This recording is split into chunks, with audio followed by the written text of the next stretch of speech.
1235 The Beat, Miami's new number one for hip-hop, R&B, and The Breakfast Club. Very special guest in town, no stranger to the beat. My guy. All right, Dave East, what's good, brother? Regular man working was good. You always working, man. That's that New York swag or what? Just got us keep it moving, man. That's all. Keep it in motion. That's what's up. Last time you had your project out that you named after your daughter. Is that correct? Yeah, Kyrie Chanel was out. Yep. That's what's up, man. Right, I remember that. How was that for you, man? That was a dope project. I think it was a good setup for Paranoia. And it definitely got my name out there a lot more than it was before. Absolutely, and not to mention, a little acting stint as well. Oh yeah, I've been doing a little acting. I mean, did you ever expect, honestly, coming into this game, using the rap game to express yourself and things that you see around you and the people around you, that it could take you to all these different levels? Nah, I ain't see it from the jump. I thought it would at most get me out the hood. Right. There's so many different things be coming my way just for me being in the light is dope. That's really good, man. I'm happy for you and your opportunities. A lot of people really love your spit game, man. They love how you bring it and stuff like that. What are some of the things that you hear from your fans, like they really check for you for, that you want to make sure that you maintain in your career? Honestly, I get a lot of feedback about the stories, the storytelling. Just really my real personal records. You know what I mean? The things that I feel like people could relate to, no matter where you from, race, whatever, it don't matter. I feel like everybody go through pain, you know what I mean, no matter how it comes. So I feel like the records, when I'm really talking about the painful moments in my life, or the stories, you know what I mean, where I really break down different stories that happen, that be the records that I get the most feedback from. So I'm gonna always try to keep that somewhere in my music. How important is it for you to be consistent with your career? Because you have some rappers, their hunger spills out in their first two projects, and then after that, money making, things is popping, and then they don't have that. Yeah. With me, I honestly don't know how that be happening. Like I keep the same people around me, to where is that hunger don't really go nowhere. Like life change, of course, more money, more opportunities, all of that grows, but the initial hunger that I came in with and that made people like me, you know what I'm saying, that don't go nowhere. What are some of the things that you could do without with the rap game? That I could do without? Yeah. Like you love what you do, but this shit right here, like I don't want to deal with this. Let me think, man. Honestly, some things annoy me, but the majority, like I signed up for all of this, you know what I'm saying? So I take it in stride. With me, I be like, man, I could be locked up. I could be working a regular job. It's so many other things I could be doing that I wouldn't want to be doing. Right. You know what I mean? So the little things that do bother me in this, I get over it. You know what I mean? I commend you, because sometimes when you get an artist to come to a radio station for the first time, sometimes it's the last time. You know what I mean? After they start making moves and doing their thing. Yeah. So and I mean that's a preference. Some see importance in radio, others don't. Yeah. You know what I mean? But why do you think it's important to do radio and to come back? Honestly, with me, I'm seeing it firsthand. It expands everything. You know what I'm saying? I watched the Perfect record jump jump crazy slots just from me doing a radio run in a certain area. Right. You know what I mean? So I'm starting to see myself. This is my first time doing a real radio run where I actually had a record where I could go to radio with it. You know what I'm saying? I had a project I could go to radio with. Not to say that my previous projects I couldn't, but Perfect is really the first single I had that I could be like, all right, let's run around with this. Yeah, let's do it. But I feel like more than anything is just trying to keep a steady, you know what I'm saying? Like I don't want to go too far crazy or too little. Like I just want to keep a good steady pace, you know what I mean? And maintain consistency. Yeah. And just with me is relationships, you know what I mean? Like I came in before, I didn't want that to be the only time you see me, you know what I'm saying? So now you can see my growth. I done came back a year later, a single, like, so just for the people that I be meeting like that, they can respect it and salute it more, and then they're going, get in tune with what I'm doing. How is the record doing for you, man? Let's talk about it. It's moving, bro. It's I ain't gonna front, it's the first joint. Like I already kind of had a female fan base, but it wasn't based on the music. You know what I'm saying? It was just them the swag. them being into me. But now as an actual song, like when I come out at shows to that joint, they singing the whole record. You know what I mean? So that's what I was wanting. Like, all right, now I got one that they gonna sing. Did that bother you that you know a lot of your fan base was based on attraction more than the depth of your music? It just it'd be girls at the shows. I ain't mad at that. I ain't never mad at that. Yeah, be mad at that for real. Never mad. Like the dudes like the rap, and then the girls just be looking at me. So it's like it's a even balance. I ain't mad at it. That's what's up. So with the joint right now, obviously you're getting more attention. People are feeling the song. Were you a little skeptical of how this next project would have taken off in comparison to the first one? Nah, not really. I knew it was different. I knew the content was different. I knew I was sounding a little different. But I just felt like it was a project people could grow with me from Kyrie Chanel to like, all right, this is how you living now. You've been a father for a year now. Like, mad stuff changed in my life recording Paranoia. You know what I mean? So with me, it's gonna always be what's going on in my life at the time. Like, I wear my emotions all out on my sleeve, so I'm gonna put it in the music. No matter what I'm going through at the time, like, I speak on it. You know what I mean? So I just feel like from me doing Kyrie Chanel when I was just having my daughter to Paranoia, you could see the growth, hear the growth. Why Paranoia? It was a feeling, man. I still got the feeling, but it's just like a mental state. Like, not like I'm scared for my life or nothing like that, but just more, I know I'm leaving the streets alone forever. Like, I know I'll never be on a corner again hustling. I mean, like, certain things I'll never do again. I'm leaving a life that I was so accustomed to. I'm leaving homies and people that I was so accustomed to. And I'm bringing a lot with me, you know what I mean? The ones that can grow and can move with me.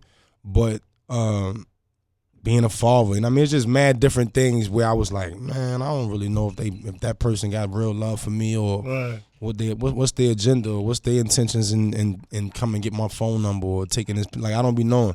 So it just was like a state of paranoia, and I mean, just me watching my back, looking people in their eyes when I talk, and just seeing like, man, this success thing, it changed quick. You know what I mean? It changed super quick. Yeah. So it just was more of a just my eyes is open. You know what I mean? That's what the title is Paranoia, but it's me basically saying my eyes is wide open. You know what I mean? That's dope, man. Listen, brother, I'm a fan of the music, and I used to listen to some of the joints that you used to push out on the mixtapes and stuff like that. And you know, I'm a New Yorker, so I can relate a lot to the style and the vibe and stuff like that.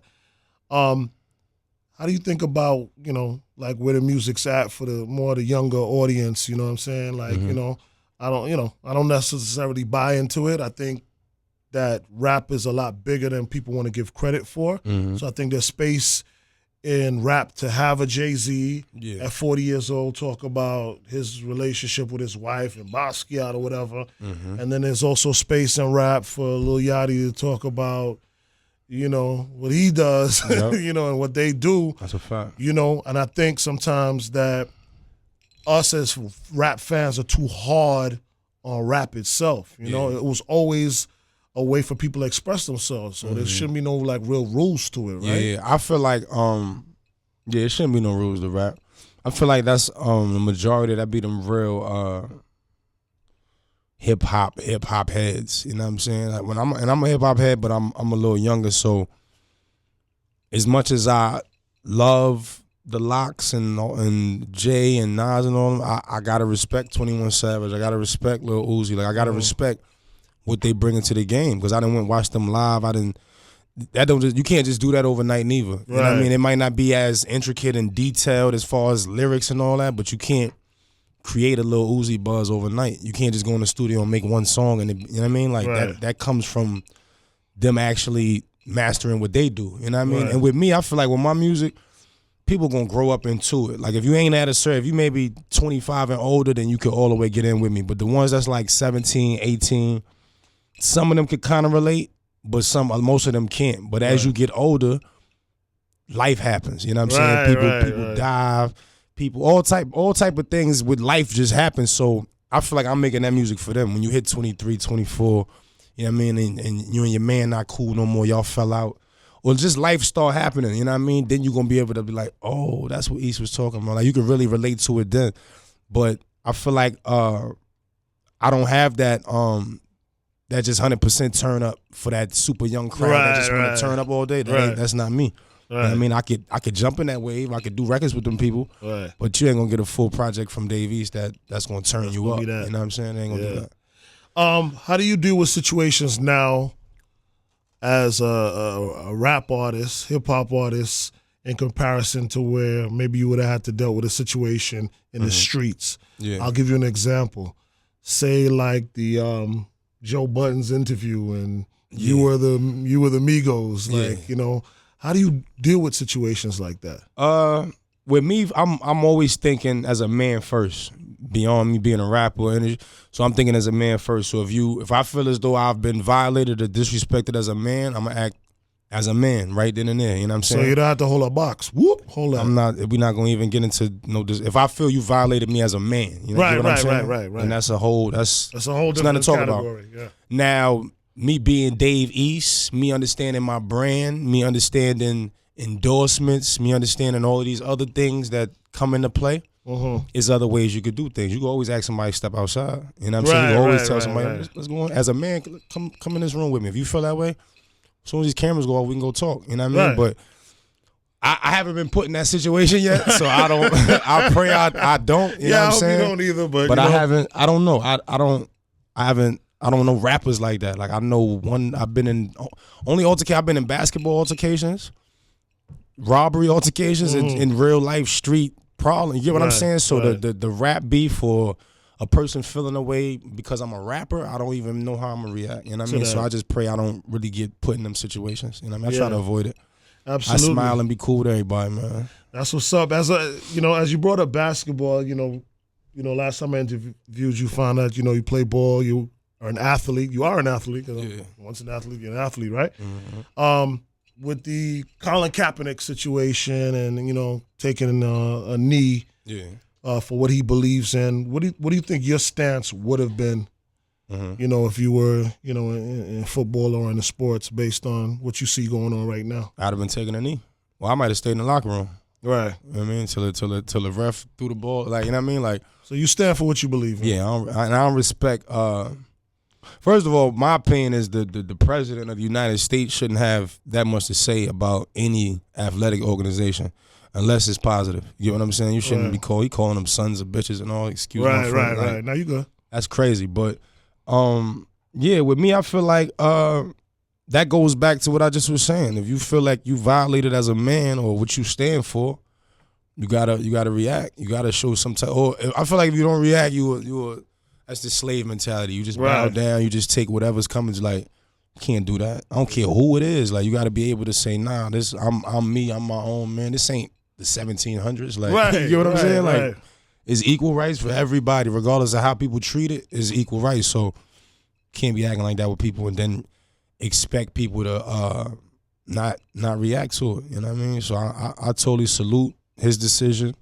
I think it's corny that the rest of the NFL jumped on the bandwagon after Trump said it, you know what I mean? Like, but when he was doing it by himself, they was blackballed. He still can't get on the team. Right. And that's one of the best quarterbacks in the last decade, you know what I mean? But I think I don't know, all that's corny. Like, I just feel like it's whack and it's messing the game up for the kids that just love football, that don't care nothing about the flag, Trump, none of that. The ones that just love football, I feel like it's messing the game up because they don't understand, like, why they doing that? What's going on? You know what I mean? And it's about money and at the end of the day. And Trump want you to salute something that never was in our favor from day one. You know what I mean? So, yeah, man. Whatever. Thank you for touching on that. So, for the ladies aspect of it, like, what's your status right now? Like, you out there doing your thing? Yeah, I'm single, man. I'm just on rapper daddy time. That's it. I'm on. If I ain't rapping, I'm with Kyrie. I ain't gonna fret. I don't really have the time. Like, I know the time it take to really make somebody feel like they're yours. You know what I'm saying? I can tell a girl that all day long. Nah, I love you, boo, word. Like, but if the time and the action ain't behind it, 9 times out of 10 it ain't gonna work. You know what I mean? And with me, I'm on the go so much I don't even really get time with my own child. So when I do get free time, I be wanting to be with her. I be wanting to be with her. Is there somebody like on your hit list that like, yeah, man, if I get the opportunity, man, I'm gonna take that down? I kind of got past that. I a few of them, a few I kind of been bumped into already. Right. That don't really excite me no more. That was like exciting like for a little bit, but that ain't really. Now it's like it's dope. And I mean, I think with me it's gonna happen mad random. It ain't gonna be nobody I'm plotting on.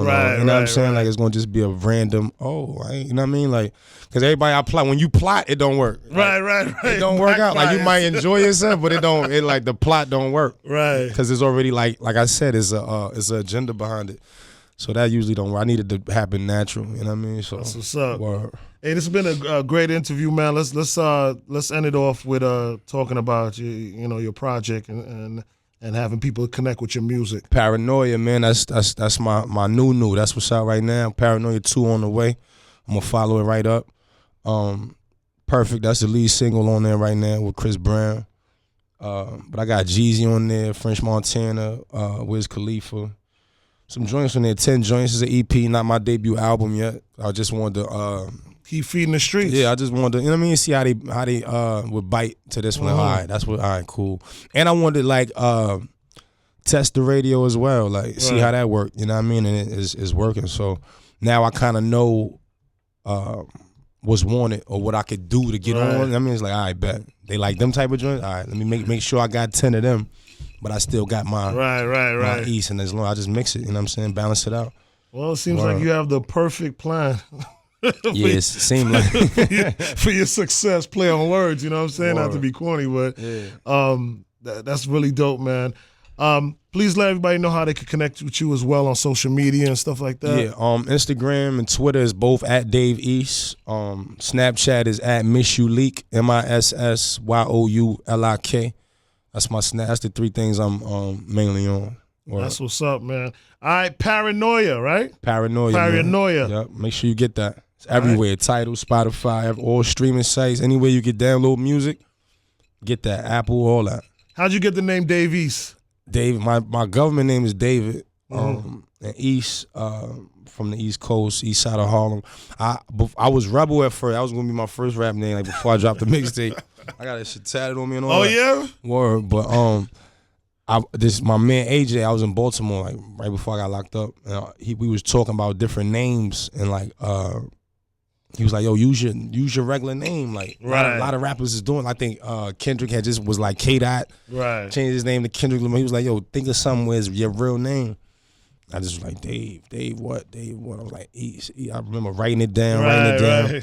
And I was like saying it to myself like a fake Clue voice, like brand new Dave. I was just to see how That's a good test, man. Word, just to see how it sounded. And I was like, yo, I'm gonna run with that beat, and then it stuck, man. That's what's up, man.